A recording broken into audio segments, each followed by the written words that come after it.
In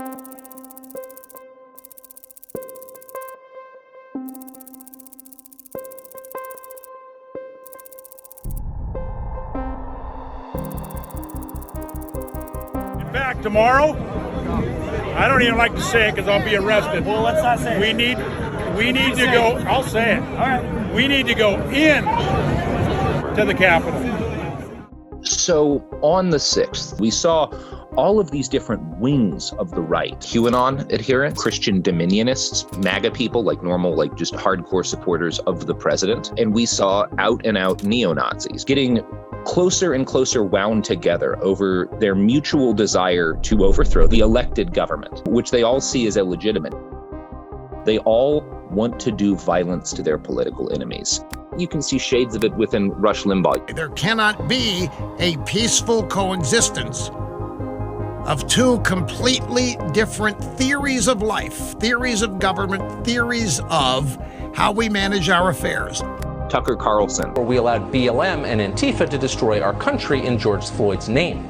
How shocked are we that 17-year-olds with rifles decided they had to maintain order when no one else would? They've all been urging different chunks of this and been getting people more and more comfortable with the idea of trying to overthrow the government in order to stop the left. They have been trying to provoke a race war. They're coming for you and your neighborhood. We're all going to have to defend ourselves. Antifa mob saying that if you don't give us power, we're going to keep terrorizing your cities. They want to destroy America. We want Trump! We want Trump!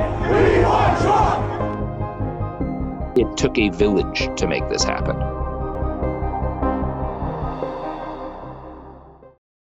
So I've been covering the far right and white supremacist movements for a few years now.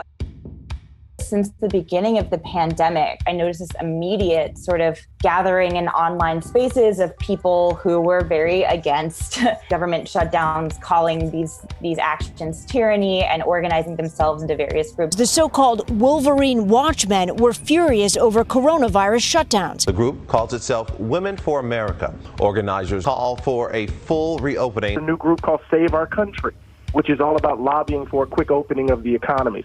Right after the election, we get a very large Facebook group called Stop the Steal. Stop the Steal. Stop the Steal, a group with some 360,000 members aimed at delegitimizing the election process. The page was filled with false claims about voter fraud and called for boots on the ground to protect the integrity of the vote. We did see protests with the same name popping up in various state capitals. Stop the steal! Stop the steal! We want justice! We want justice! If you think you will attack our Constitution, you've got another big. There's this interlocking network of right-wing thought leaders who have been, for years, increasingly pushing for violence on behalf of this insurgent conservative movement. But now it's time to act on the enemy. People need to have their battle rifles and everything ready at their bedsides. This is it. I'd put the heads on pikes, right? I'd put them at the two corners of the White House as a warning to federal bureaucrats. That's how you win the revolution. What can you and I do to a state legislator besides kill them? Although we should not do that. I'm not advising that, but I mean, what else can you do, right? When you start seeing that language being taken very literally on social media and different forums, to me, that's a very clear red flag. For example, this one post from this website called My Militia, which I've been following for a while now. Somebody writes, I say, take the hill or die trying. I don't know how much more explicit you can be. Posts and comments, even on Instagram, saying violence is necessary. And these are just, two examples of a sentiment that has been expressed over and over.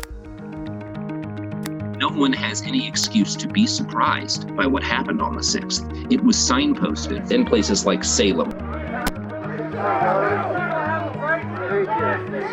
I mean, I had my hand broken by a Proud Boy at a massive 1,000-person street fight that the police didn't even show up at. one of the key organizers of the left-wing counter-protest to unite the right. She was assaulted by a mob of neo-Nazis. We are penned in. We are surrounded on all sides.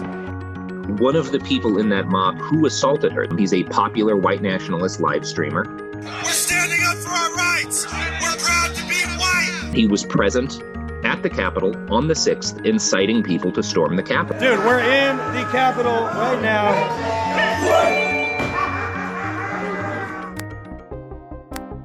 When you're asking about, like, what were the signs, how did this develop?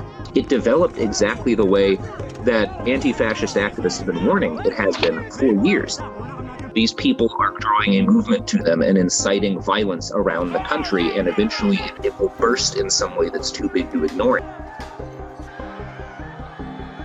And it finally did.